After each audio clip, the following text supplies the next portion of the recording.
Welcome to the Freedom Culture. That's how we do things in the Freedom Code.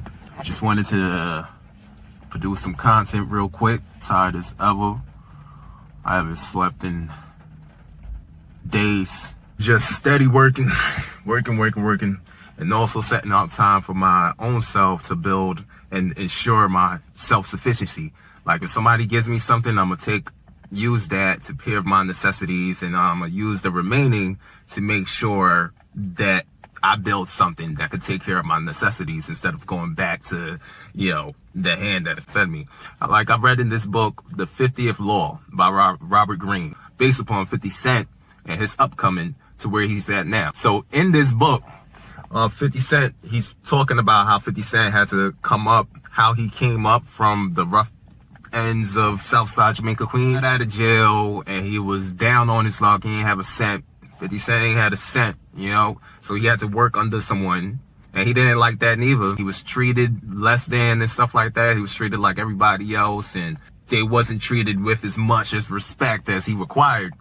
So what he ended up doing, for example, like the manager of a sandwich shop would tell the workers to cut the crust off of the bread and throw it in the trash, and 50 was there with the workers, and he's telling the workers, hey guys, instead of throwing it in the trash, how about I give you some of my pay and you give me the crust? And the guys is like, okay, that's a no-brainer. Boom, he ended up making a whole loaf out of the crumbs, and started selling his own slices from his own brand. Success leaves clues. Out of every successful person, you should take notes of their come up and the different obstacles that they had to go through.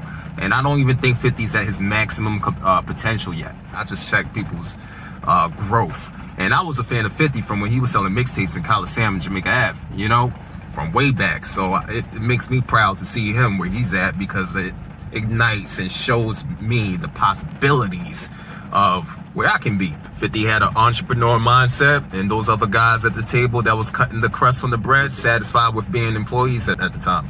50 wasn't satisfied for that, so he took advantage of being an employee and utilizing the resources there to establish his own brand. Some people are comfortable where they're at, and some people are willing to get rich or die trying.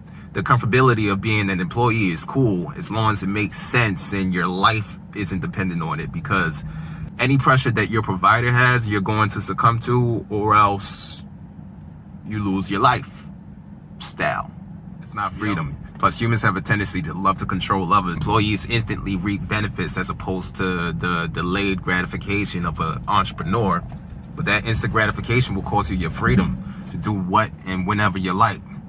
So I choose to use my resources, take the best parts out of it, and sacrifice the instant gratification to make my own bread, especially in these days and times. We don't know what's going on. It's a vicious cycle going on, so it's really best to secure the bag. You feel me? Peace. The old business model is gone, and the people that are going to succeed are those who are not burdened with ideas from the past, and who are able to think fast and kind of adapt themselves to a very chaotic environment. This is a concept that Mao Zedong had that always fascinated me from the moment I started researching power, and then in the war book. He called it